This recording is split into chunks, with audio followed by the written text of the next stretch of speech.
and welcome to Grace, Gratitude, and Generosity, the video ministry of Robbinsdale Parkway United Church of Christ. I'm Reverend T. Michael Rock, and it's just a pleasure to be with you. And just thank you for welcoming us into your space.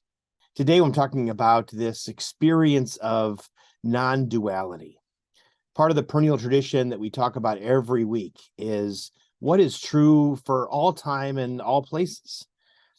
And part of that is to kind of live into this place of non-duality, to not separate things into clearly yes and no, right and wrong, good and bad, any kind of opposites that harm our deeper understanding of the human condition.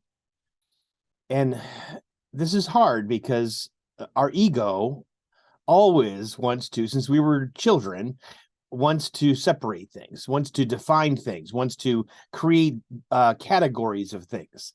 That's normal, and it's okay. It's not, again, it's not a bad thing. In fact, it's part of how we survive in the world, and certainly how we learn as children, as we see things in these categories, see things in the definition of what it means to be a sexualized person or a raced person or anything else, a person of some economic class. These are all things that separate people, these categories, these boxes. And duality separates even farther, right? It says that there's no really way to be in relationship with people who are different than I am. And it often happens unconsciously. It happens in the culture. It happens all around. And so part of that is like people who are learned and unlearned, right? The duality of that. And to know deeply that, friends, this is just a true thing, that there are people who have never gone to formal higher education, who are the wisest, smartest, kindest, grounded people in the entire world. There are folks that don't hold status economically, who have riches beyond measure because of who they are and how they operate in the world. We can go on and on about how the spirit moves in places that are not defined by human interactions. And the more than human world teaches us this. That's why we so often talk about moving out into nature, moving out into this world that invites us in, and there's really no judgment. The rabbits don't really care. The wolves may have a bit of a hierarchy in their pack, but the point of their pack is to work together and to share roles and to move in and out of roles and to never have one role for too long. One of the great things about the more than human world is that it doesn't live in this duality. It's not that the river doesn't say to the shore, well, there's a hard line between you and I, right? Because I'm moving and I'm water and you're land and you're dirt and you're a barrier to me. They actually move together, and the shore recedes and contracts, and the river recedes and contracts, and there's a relationship between the two. There's a movement. There's a breath.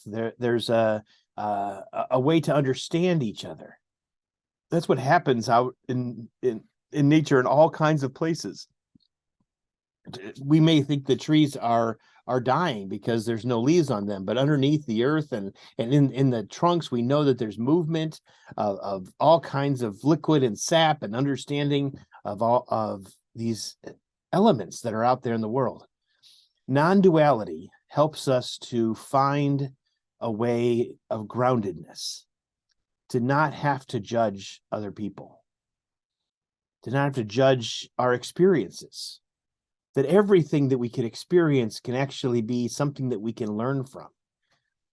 Everything can be a learning. So it's not like there's people who are mentally ill and people who aren't.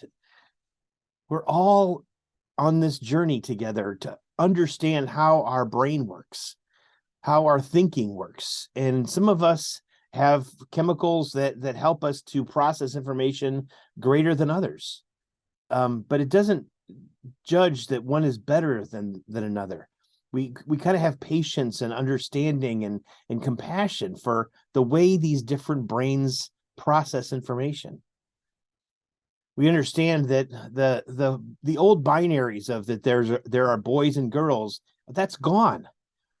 We've always had the ego knows that it was important to categorize babies and children and stuff for some reason, but we don't need to do that.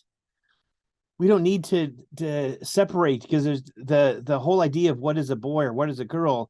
The definitions are vast and numerous. There's so much diversity within those dual understandings.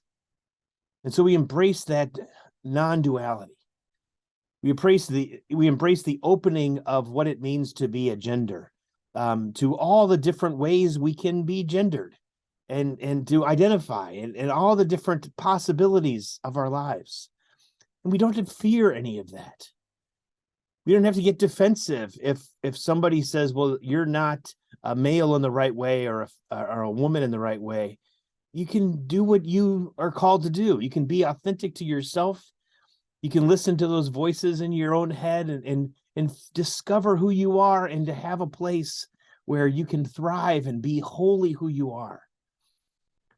See, when we battle our egos that always want to kind of categorize and define things, we can open up a place for the Spirit to enter in, a place that is really just beautiful, and we can see the gorgeous beauty of every soul.